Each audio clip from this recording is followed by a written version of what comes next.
From geography to history, plants and animals, science, and so much more. This is Mike Butler, and welcome to This Day's Trivia from Bison Podcasts.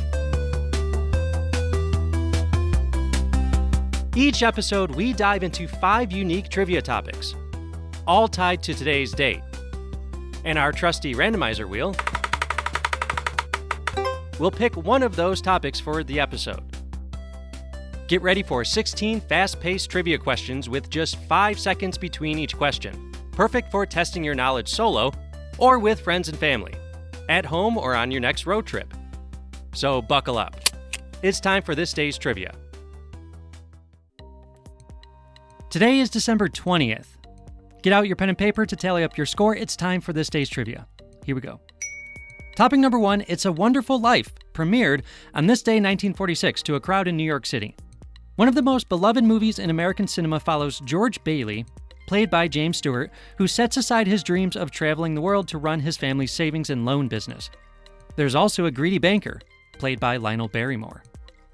Topic number 2, December 20th, 1989, the United States invaded Panama, launching Operation Just Cause, an attempt to seize Manuel Noriega and charge him with the crime of narcotics trafficking. The U.S. toppled the Noriega government and oversaw the installation of the presidency of Guillermo Endara. Noriega was captured on January 4th, 1990, and was imprisoned in the United States for years. Topic number 3, Billy Bragg was born on this day. English singer-songwriter and activist known for his political songs and stances. One of the best collaborations in folk rock history came in the late 90s when he went in on a project with rock band Wilco to record a series of songs based on previously unreleased Woody Guthrie lyrics. Mermaid Avenue. Go check it out. Topic 4, Yalda. Practiced in Iran and Afghanistan, takes place on the last night of autumn, which this is. Tomorrow is the winter solstice. Families gather at houses of elders and sit around adorned tables with objects and foods meant to symbolize various things. A lamp to symbolize light, water to represent cleanliness, various fruits to symbolize warmth. On this day, you're supposed to give gifts to new in-laws, brides, and children. Topic 5, Simone Beck died on this day in 1991. Beck was known for her French cookbooks. She met Julia Child in the 1950s. The two would eventually, along with third collaborator Louisette Berthold, released Mastering the Art of French Cooking. The 3 women also formed a French cooking school together. In English, the School of the 3 Hearty Eaters. It sounds better in French, but not out of my mouth. Today's topic will be Yalda, extending out to the celebration of winter solstice around the world. This year's winter solstice is December 21st. It marks the shortest day of the year in the Northern Hemisphere. June 21st is the shortest day of the year in the Southern Hemisphere. Question 1. Which Roman festival, celebrating the return of the sun and taking place around the time of winter solstice, is one of the precursors to modern Christmas? Answer: Saturnalia, dedicated to the Roman god Saturn. Question 2. This celebration, observed historically by Germanic peoples and in modern times neo-pagans, coincides with the winter solstice. It was one of the celebrations subsumed by Christianity as that religion spread, forming part of the foundation of modern-day Christmas. Answer: Yule. Yule is one of the oldest winter solstice festivals known. Themes of light, fire, and feasting are common, as with many winter solstice celebrations. Question 3. In what country do people celebrate Dongchu, a winter solstice festival that includes eating tangguan, which are sweet rice dumplings, symbolizing family unity? Answer: China. Question 4. Soyal is the winter solstice ceremony of the Zuni and Hopi, who inhabit land in this region of the United States. Answer: the desert Southwest, Arizona and New Mexico primarily. Question 5. Ancient peoples built the famous monument Stonehenge, aligning it to capture the sunset during the winter solstice. Stonehenge was built in 6 stages, between 3000 and 1520 BCE, during the transition from the Neolithic period to what age, which preceded the Iron Age? Answer: the Bronze Age. Question 6. A tradition for the winter solstice, or toji, in this country is a yuzu bath, where tradition says taking a warm bath with the yuzu fruit floating around in the water could protect one from catching a cold or the flu, and could even perhaps heal one's dry skin. Answer: Japan. The yuzu fruit is a round, yellowish citrus fruit. They are very hardy fruit and can survive during winters as low as -9 degrees Celsius, which is 16 degrees Fahrenheit. Question 7. In Peru, the winter solstice is celebrated in June and honors the sun god Inti, which is the most revered god in the belief system of this ancient empire and its modern-day descendants. Answer: the Inca. Question 8. In which country in modern day would you find New Grange, an ancient passage tomb perfectly aligned with the rising sun on the winter solstice? Answer: Ireland. Question 9. The previously mentioned Yalda is a Persian festival, marking the last day of the Persian month of Azar.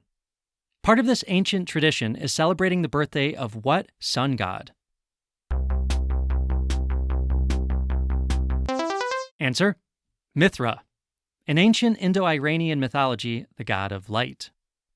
Question 10. During this Scandinavian Christian celebration at the time of the winter solstice, girls dress up in white gowns with red sashes and wear wreaths of candles on their heads to honor this saint for which the day is named.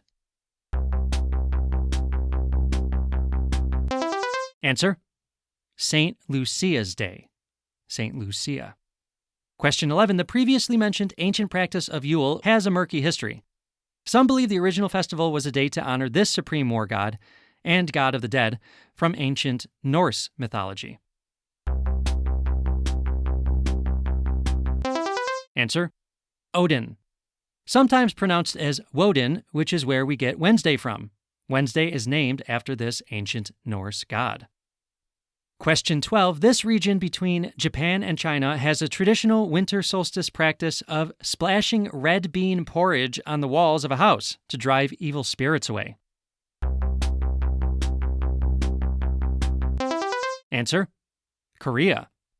Question 13. What traditional Scandinavian drink, often consumed during Yule, is a warm mulled beverage made with spices and wine? Answer: glögg, or glug, which comes from a word meaning warming or glowing. However, it certainly sounds like an onomatopoeia to me. Question 14. Annual equinox and solstice observation events are held at the Cahokia Woodhenge every year, built over 1,000 years ago by the Mississippian culture and located in this U.S. state, nicknamed the Prairie State. Answer: Illinois. It's believed that at Woodhenge, the ancient peoples of the area intentionally built the structure to align the sun with it, and with the top of a temple mound on site. You can visit Cahokia Mounds. It's outside of Collinsville, Illinois. Definitely on my list. Question 15. What is the name of the ancient Native American site in New Mexico where the sun dagger petroglyph aligns with sunlight on the winter solstice? Answer: Fajada Butte in Chaco Canyon. Question 16. The tie-in round this week will tie in today's theme with our last episode's subject of migration. Last year, Yalda for Gaza, a solstice solidarity fundraiser, was held in support of Gaza in this city in the U.S. state of Minnesota, which has seen an influx of Afghan refugees since the withdrawal of U.S. troops from Afghanistan in 2021. Answer: Minneapolis. As a reminder, Yalda is celebrated primarily in Iran and Afghanistan. You know, it's remarkable to see a community that has suffered so greatly still go out there and fundraise for yet a different community that is suffering even more right now.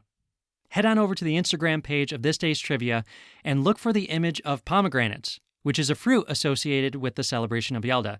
In the description, you will see I've tagged Gaza Mutual Aid Solidarity, the group that was receiving fundraising dollars from last year's event. Solidarity, not charity. Go check it out and see how you can help. How'd you do? Write into the podcast to tell us your score, or if you have any suggestions, thisdaystrivia@gmail.com. Looking to add a touch of handmade charm to your life? Colorful Mind Crochet on Etsy is your go-to shop for unique handcrafted crochet items that bring warmth and personality to any space. Whether you're looking for stylish home decor, practical and cozy kitchen accessories, or beautiful wearable pieces, Amanda's creations are made with love, care, and attention to detail. Imagine sprucing up your kitchen with vibrant, handmade pot holders, decorating your living space with colorful, one-of-a-kind accents, or accessorizing your wardrobe with soft, cozy scarves and hats. Every item is thoughtfully designed to brighten your day and make everyday moments special. Ready to add some handmade charm to your life? Visit Colorful Mind Crochet on Etsy today. That's Colorful Mind Crochet, where creativity meets craftsmanship. That's all we have for today, but make sure to tune in every Monday, Wednesday, Friday for new episodes and new topics. Interested in ad-free episodes, bonus content, transcripts, and my sources for deeper dives into the topics? Looking for archived material from my previous podcasts, Get the Word, and the English sessions? Go over to patreon.com/Bison Podcast Studios and give us just $1 single for all of it. Patreon.com/Bison Podcast Studios. That's patreon.com/Bison Podcast Studios. Follow us on Instagram. Just search This Day's Trivia or Instagram.com/This Day's Trivia. Until next time, this is Mike signing off.